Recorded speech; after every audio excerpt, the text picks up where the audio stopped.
couple. Hey. Hey. How you doing? I'm struggling. You sleepy? A little bit. We worked out. It's leg day. I am really struggling. Let they take all the juices out, right? Oh my gosh. I've never done the rowing machine before, and that was an experience. Yeah, it's different from being like in the kayak and then rowing with the machine. Yeah, it is. I feel like I'm jacked, but I don't look like it yet.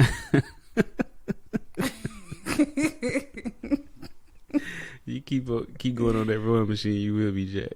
Yeah. Yeah. I'm gonna be all, come at me, bro. Yeah, like brewing out. What's the topic for today? All right, today we're gonna talk about new constructions. Always a fun topic. Building a new home from the ground up. From the ground up, what to expect. Because that's a deep one. A lot of patience involved with building a new house. It is definitely required. Yeah, and especially like in the nature of today, like it used to take 4 months to build a new house. It's now been it's taking 6 months, sometimes a year. A year, yeah. So things have changed due to COVID and all that stuff. So, let's go into it. So, what to expect? So we've helped people build several houses over our career. Yeah. And we find that those are always our most long-term relationships. Oh yeah. We have to stay in touch with people for the longest time, just collaborating and listening to their needs and their wants and their worries and their stresses. It's a lot. It is a lot. I mean, you really in a relationship with somebody for the whole period of their house getting built. And, a lot of people go into it without knowing what it's going to look like because they picking out this color, this floor. And they don't really know how this house going to look. And, it's a major purchase. Buying a house is a big purchase. And not knowing what it's going to look like at the end is nerve-wracking. Yeah, so... We get it. We get it. So, we help people manage their expectations up front. Yeah. Hey, it's going to take a while. Yeah. So, mostly what we've been helping people do is build within these new subdivisions that are popping up, especially in Suffolk and Chesapeake. Yeah. And building in subdivisions is a lot different than like buying a piece of land and you building whatever you want. Right. When you're building a subdivision, all the houses, they have to look the same and not the same, but there's like a uniform feel to the neighborhood. So you usually have like a HOA to make sure everything looks uniform and stays clean. But also when you're going in to do your fixtures for your build, they have a certain parameter in which they want you to stand. So all of the houses are kind of similar. Yeah, you can customize it to, the utmost, but it's still going to be in the kind of form of the community. Yeah. So versus, you buying a piece of land out there in somewhere, where nobody can find you, and you get a builder, and you can do whatever you want. You can build a replica of the Taj Mahal if you want. Yeah, you really can. You really can. Yeah, that's a lot different because that's just you and the builder. You're on your dime. You're on your time. Yeah. You don't have a lot of other people around you to consider, so that's a lot different. I hope one day we can help somebody build like that. That would be kind of fun. Or we could build one ourselves. Yeah, for sure. I wouldn't mind building some out there, somewhere. Nobody can find you. Just straight woods. Yeah. I love that. That would be nice. So, with the buyers, we tell them, because there's so many different builders out here. So, we try to go into different places and in communities and really see the quality of build. Not all builders are equal. No, they're not.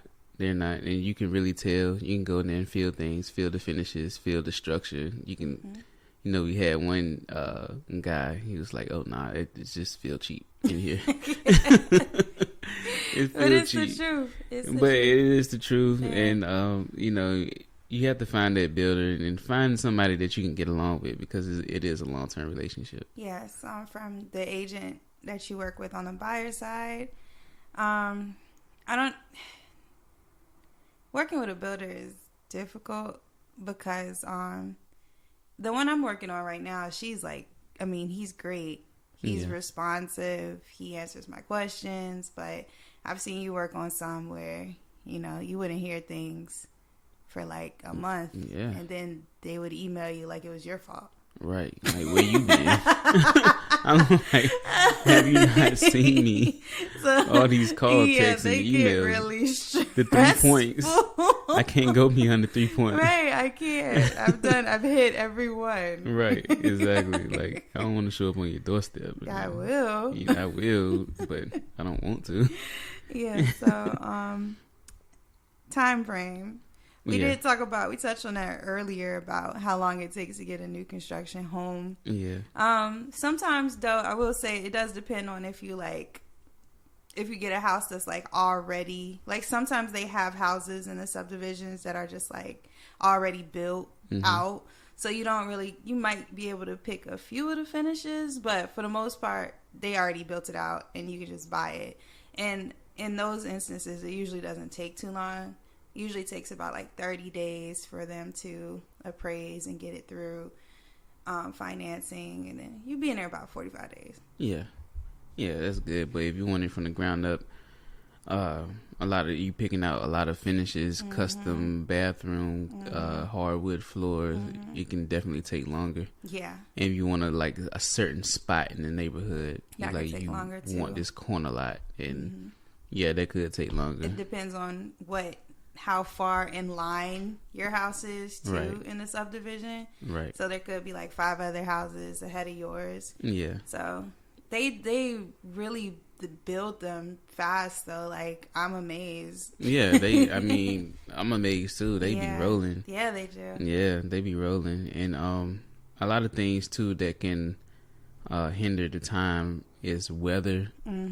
We had one where it rained literally from January to February. Yeah, it was always wet out there. Yeah. And they just could not do anything. They couldn't do concrete, couldn't pour foundation. It took a while. Yeah, it took a while. So, you know, weather definitely plays a factor. And permits also. Yeah, they say permits is one of the things that takes the longest. Yeah. Outside of like Mother Nature not cooperating. Right, and especially now where a lot of people is not working. Permits will take even longer. So that plays a factor. And inspections. During certain periods of the build. You might have to have some structural people, you know, different parts of the build. You have people come out in there and inspect from the city to make everything, you know, make sure everything is up to code. And they are backed up. They are super backed up. They are super backed up. Yeah. So all that plays a part on, you know, the time. And some people like, yo, why is my home just sitting? What's going on? And if it's just sitting, it was either weather, permits, waiting for the inspector. Right. Because usually they, you know, if they can work on it, they're going to get it. Yeah. Just trust that they want to finish it as soon as possible. Right. Because one secret is that the builder pays monthly. Yeah. Every time it's sitting, it costs them money. Yeah. So they want to really get it in, get it out, get it in, get it out. They want to build it as fast as possible. Yeah. I could go into the financing that builders use, but I'll save that for another day. That's another episode. That's deep down the rabbit hole. That's really deep. So, well, we can talk about financing the new build. All right. Yeah, for sure. financing a new build, there's so many different ways to finance.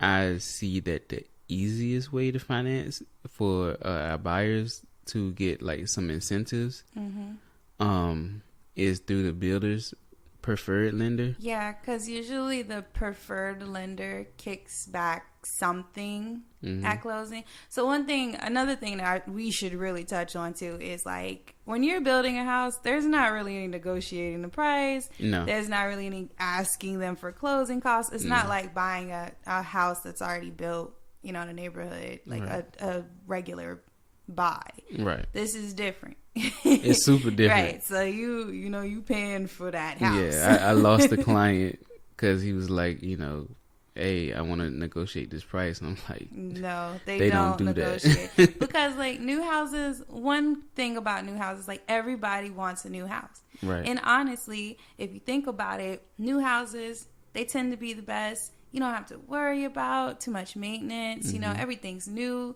The windows are new. So, you don't have to worry about replacing windows. And then they have like all the new up to code things like the good insulation and, dual zone, everything is up to date. The hot water heater is tankless. Hot water heater, things that actually save you money too. Better insulation, Energy Star appliances. Like those things go a long way for you when you're buying a new house. Right. So if you don't buy it because they won't negotiate, trust and believe somebody else will.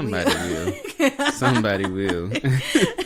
I'm telling you, the idea of a new construction is so good. They are not stressed about you. They are not stressed because it's going like hotcakes right now. Yeah, man. It's awesome. One thing in America is like homes. They can't build enough. Yeah. They cannot build enough. So yeah, ain't no negotiating, y'all. Just go ahead and pay that price. Yeah, but a lot of what we have been seeing too is like our buyers are building and they're actually walking into it with equity. Yeah. So say we closed at like $450 and then once it gets appraised, it's like $538. So you're right. So things have been really, really good for buyers. I've seen, as compared to, people buying regular houses, we haven't really seen a lot of equity there. So it's interesting. Yeah, because a lot of people is, already overbidding anyway. Yeah, they're already tapping the nature into of the market. Equity. Yeah, so they tapping into the equity versus a new construction where you could get some surprise equity at the end of once you close. So. And that's always good. It's always good to walk into that equity. And also with financing, just touching up again, if you want to try a different lender, ask that lender if they do any kickbacks or I don't want to say kickbacks. Not kickback. Incentives. Yeah. See if they got any incentives, because sometimes you'll be surprised where a lender might be throwing something where they have better incentives than a preferred lender, or they can give you a better rate. And doesn't make sense to get $3,000 back or just get a lock in at a better rate. Exactly. So you gotta do the math there and see what works best for you. Yeah, exactly. So don't be afraid to ask questions and try out different people. Try as many people as you can. Deposits and upgrades. That's a big one. Yeah. So what we've experienced with most builders is that when you do an upgrade, so they have, your laminate floor, your basic cabinets, your basic faucet fixtures, and all those things, right? They have those that they don't charge you more for. But then they also have like upgrades where they do charge you more.